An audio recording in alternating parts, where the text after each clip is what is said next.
If you had a chance to experience anything, would you want it halfway or would you want the full thing? It's the same thing with following Christ. You can't be halfway.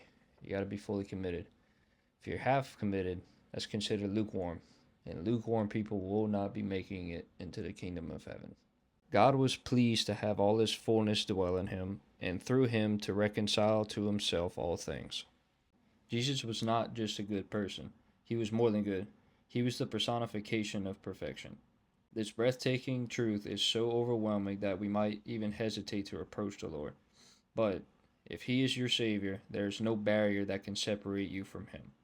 Because of this, life becomes filled with fullness.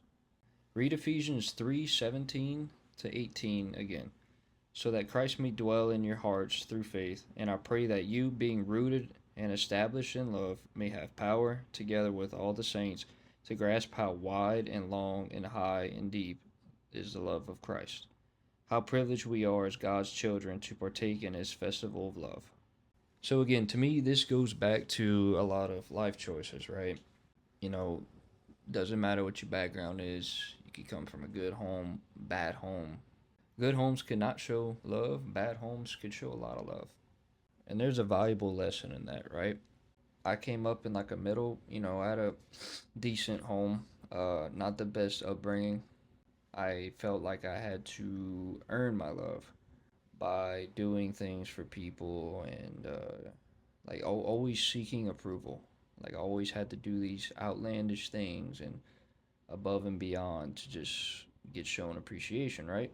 When I was of age to kind of basically grasp the grace of God's love, it became clear to me that anybody who rejects Christ is a freaking idiot.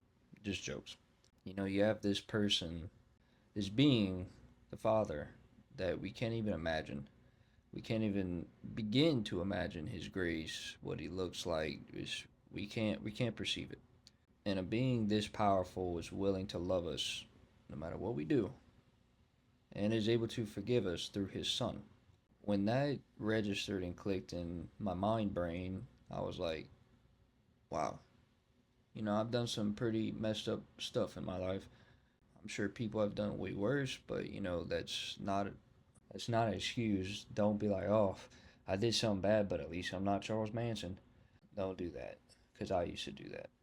In order to experience Christ's love in the fullest, you have to submit to Him. You have to deny yourself, your flesh, your lusts, your desires, because yes, having money is great, but if that is not in His plan, then it's not meant to be.